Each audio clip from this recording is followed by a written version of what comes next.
Hello guys, level booster study channel में आपका स्वागत है।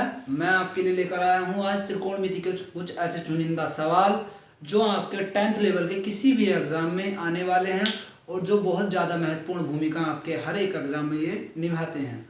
तो गाइस, वीडियो को ध्यान से देखना और जितने भी सवाल मैं कराऊंगा सारे मोस्ट इम्पोर्टेंट होने वाले हैं। आपके 10th लेवल के किसी भी एग्जाम में आपको इसी तरह के सवाल मिलने वाले हैं। त्रिकोणमिति से संबंधित तो एटलीस्ट इसी तरह के सवाल आपको मिलने वाले हैं। तो आप वीडियो को ज़रा ध्यान से देखना और जितना ज़्यादा हो सके इस वीडियो को शेयर करना, और हो सके वीडियो अच्छा लगे तो चैनल को सब्सक्राइब करना और बेल आइकन को ऑन करना बिल्कुल भी मत भूलना। ठीक है, जितना ज़्यादा हो सके चैनल को सब्सक्राइब करें और वीडियो पसंद आए तो लाइक अवश्य करें। और आपको वीडियो में कहाँ पे आपको और कुछ कंटेंट चाहिए या फिर आपको वीडियो में कुछ और सुधार कराने की ज़रूरत है तो आप मुझे कमेंट में ये बता सकते हैं कि मुझे आपके लिए और क्या करने की ज़रूरत है।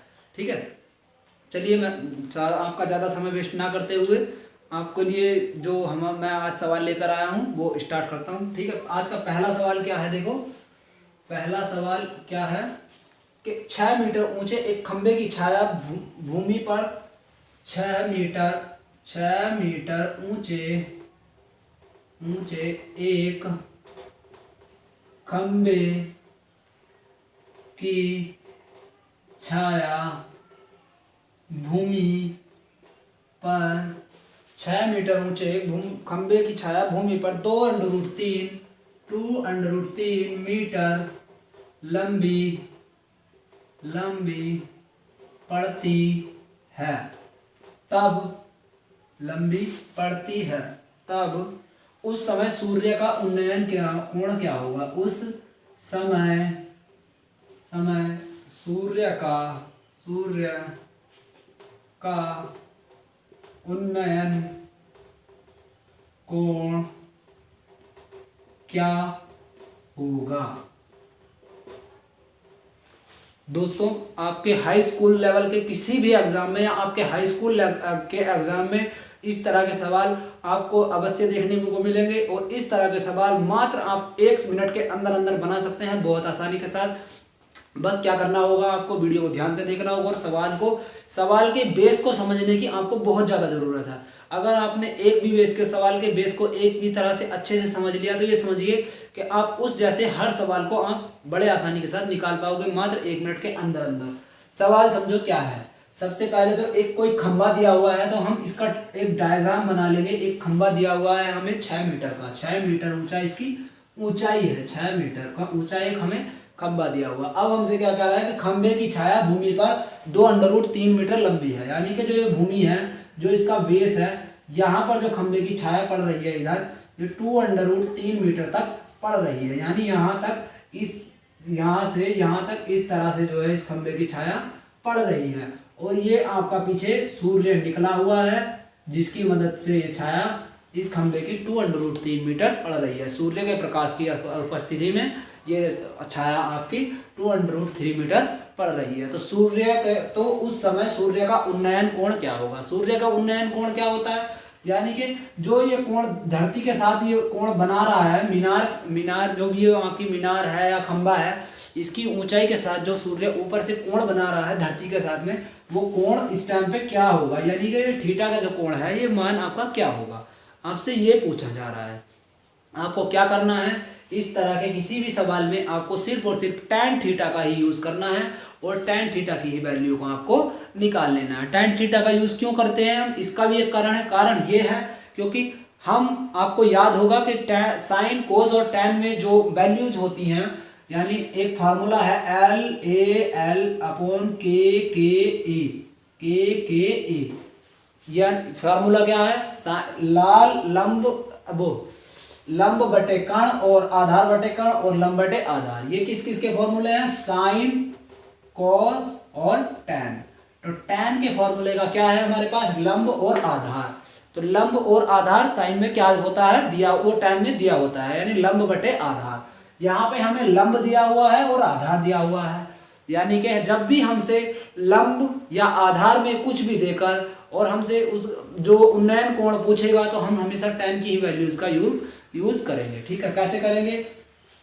कैसे हम इसका यूज करने वाले हैं? tan थीटा बराबर क्या होता है, tan थीटा बराबर क्या होता है, tan थीटा बराबर क्या होता है हमारा लंब बटे कर्ण, लंब बटे आधार, लंब बटे आधार होता है, लंब बटे आधार होता है। हमें क्या निकालना है, हमें tan थीटा की वैल्यू निकालनी है। यानी tan थीटा बराबर क्या निकलेगा हमारे पास, लंब हमारे पास क्या दिया हुआ है 6 दिया हुआ है, आधार कितना दिया हुआ हमारे पास 2√3 दिया हुआ है। बस क्या करेंगे, इसे सिंपल सा सोल्व कर देंगे, 2 1 जा 2, 2 3 जा 6, ठीक है। यानी tan थीटा की वैल्यू हमारे पास क्या बचने वाली है 3/√3 बची है, 3/√3 अब हम बची है। हम क्या करने वाले हैं इसमें देखिए, ऊपर की साइड भी √3 से गुणा कर देंगे और इसे √3 से भाग कर देंगे इसको सोल्व करने के लिए। क्या हम ऐसा कर सकते हैं, बिल्कुल ऐसा कर सकते हैं। हम किसी भी समीकरण में जितना हम घटा सकते हैं उतना जोड़ सकते हैं और जितना हम भाग कर सकते हैं उतना हम गुणा कर सकते हैं, ठीक है।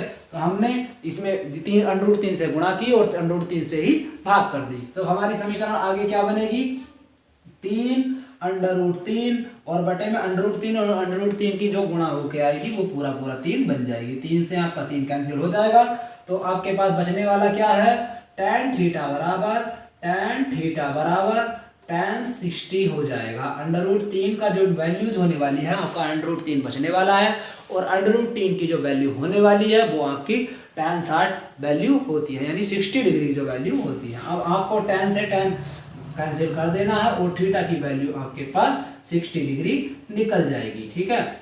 आप बहुत अच्छे तरीके से इस तरह के सवाल को बना सकते हो, मात्र 1 मिनट के अंदर अंदर आपको इस तरह के सवाल को बनाना आना चाहिए। चलिए मैं आज दूसरा सवाल आपके लिए लेकर आया करता हूं शुरू।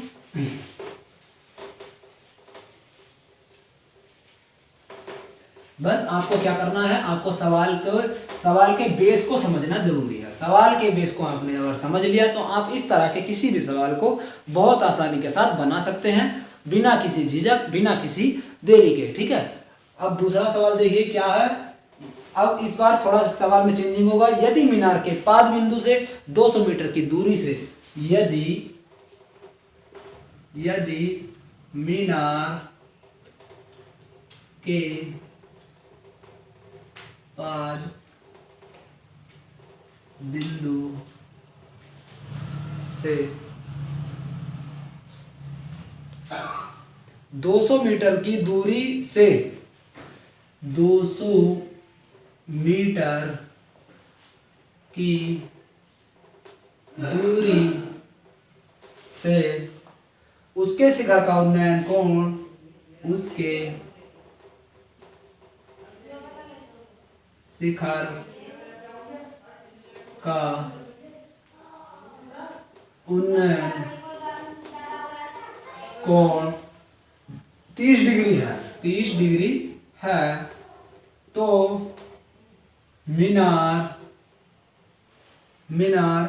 की ऊंचाई ज्ञात कीजिए कि ऊंचाई क्या होगी, ठीक है। आपको क्या दिया हुआ है कि जो मीनार की जो परछाई यानी छाया पड़ी हुई है वो दी हुई, इसकी लंबाई दी हुई है और जो सूर्य का जो उन्नयन कोण है वो आपको दिया हुआ है। मानिए कि सवाल डायग्राम फिर से वैसे का वैसे ही बनने वाला, आपको इसका दिया हुआ नहीं है, आपको जो मीनार की ऊंचाई है वो नहीं दी हुई है, ठीक।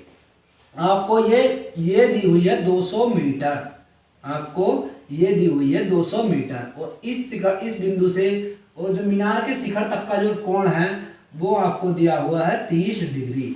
आपको थीटा का मान दिया हुआ है और आपको निकालना क्या है, लंब का मान निकालना है। तो बस रख देना है सिंपल सा उसी में फॉर्मूले में और 2 लाइन में आपको आंसर निकाल लेना है।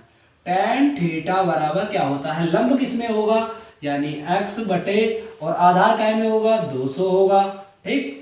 यानी लंब और आधार जिसमें होंगे हम उसी की वैल्यूज को रख देंगे, उसी के थ्रू हम कोण का मान निकाल लेंगे। यानी tan थीटा की वैल्यू हमें कितनी दी हुई है tan 30 डिग्री, थीटा की वैल्यू हमें 30 डिग्री दी हुई है और x बटे 200, ठीक, x बटे 200। थीटा की वैल्यू क्या होती है 1/√3 बराबर x/200। x हमने क्या माना हुआ है, x हमने मीनार की ऊंचाई को माना हुआ है। क्रॉस मल्टीप्लाई कर देंगे तो √3x बराबर 200 आ जाएगा। तो x बराबर आपका 200/√3 √3 आपका आने वाला है, जो कि आपका आंसर होने वाला है।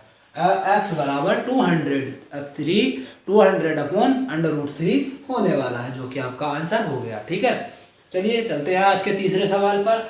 आपको बेस को समझना बहुत जरूरी है। आपको अगर बेस आता है तो सवाल आप बहुत आसानी के साथ बना सकते हैं, और आपको अगर बेस नहीं पता है तो आप सवाल में थोड़ा सा उलझ सकते हैं। ठीक है, तो आपको बेस समझने पर ध्यान देना होगा। जितना ज़्यादा आप बेस समझने पर ध्यान दोगे तो समझिए कि आप सवाल को बहुत आसानी के तरीके से बना सकते हो। ठीक है, अब सवाल का थोड़ा और पैटर्न चेंज करते हैं, नया सवाल लाते हैं कुछ और। क्या देखो, मैदान में खड़ी एक कार का 75 मीटर ऊंची मीनार से अवनमन कोण। मैदान में खड़ी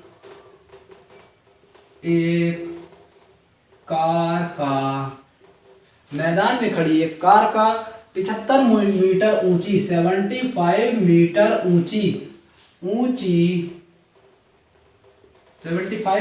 ऊंची मीनार से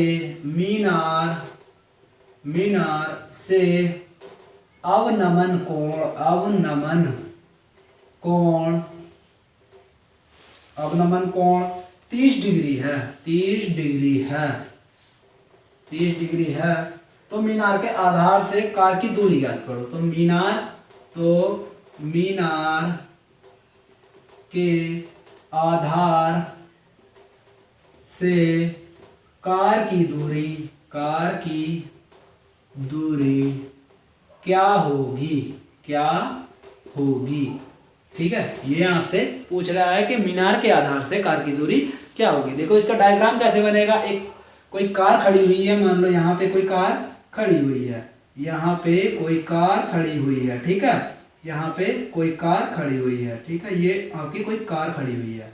ठीक, ये आपकी कोई कार खड़ी हुई है, और यहाँ से क्या कह रहा है कि इस कार से जो एक ये कोई बिल्डिंग है, यहाँ पर इमारत है, ये कोई इमारत है, इस इमारत की जो दूरी है वो हमें नहीं दी हुई है कि कोई कार किसी बिल्डिंग से कुछ दूरी पर खड़ी हुई है, और इस कार के जो शिखर से, मतलब इस कार से जो ये कोण है, ये वाला जो यहाँ से इसका जो शिखर तक, इसके जो शिखर तक का जो ये अवनमन कोण किसको बोलते हैं। देखिए एक ये वाली जो लाइन होगी, सूर्य पीछे निकला हुआ है इसके पीछे से, तब ये यहाँ से इस पे निकला हुआ है, और ये वाला जो कोण बनेगा, ये वाला जो कोण बनेगा उसको अवनमन कोण बोलते हैं। ठीक है, तो ये वाला कोण कितना दिया हुआ है, 30 डिग्री दिया हुआ है। ठीक है, तो आप किसी भी त्रिभुज में देखिए, किसी भी दो समान त्रिभुज में देखिएगा, आपको क्या पता चलेगा कि यहाँ से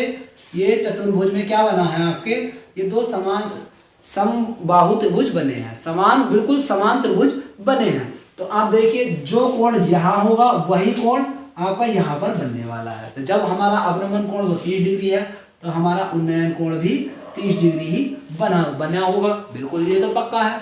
और आपको मीनार की ऊंचाई दी हुई है। मीनार कितनी ऊंची है, 75 मीटर। मीनार की ऊंचाई कितनी है, 75 मीटर। बस क्या करना है, मीनार से कार की दूरी को निकाल लेना है। कैसे निकालेंगे, वही आपको काम वही करना है, सिर्फ लैंग्वेज में अंतर है, सवाल में कोई अंतर नहीं है। tan थीटा बराबर 75/75 और इसको मान लेंगे x। इसको क्या मानेंगे हम, x मान लेंगे। हमें पता नहीं है क्या है, तो tan थीटा की वैल्यू में 30 डिग्री दी हुई है, यानी 1/√3 बराबर 75/x। ठीक है, यानी कि x बराबर आपका क्या आ गया, 75/√3। आप अगर चाहें तो इसे आगे ऐसे √3 का जो मान होता है वो 1.732 ये आपका मान होता है। आप इस मान को इसमें रख करके इसको सोल्व कर सकते हैं, और नहीं चाहें तो आप यहाँ तक भी आप अपना आंसर दे सकते हैं। आपको कोई नंबर कटने वाला नहीं है। आपको अगर बहुविकल्पीय क्वेश्चन में इस तरह के सवाल आते हैं तो आपको ऑप्शन में सिर्फ और सिर्फ इतना ही मिलने वाला है, इससे आगे का कुछ नहीं मिलने वाला है। दोस्तों, वीडियो अच्छा लगे तो लाइक और शेयर जरूर करना, और लाइक करने के बाद बेल आइकन को जरूर ऑन कर लेना, जिससे में हमारे सारे वीडियो की नोटिफिकेशन आप तक टाइम से टाइम पहुंचती रहे। ठीक है, और लाइक करना बिल्कुल भी ना भूलना, और जितना ज़्यादा हो सके वीडियो को शेयर करना। धन्यवाद।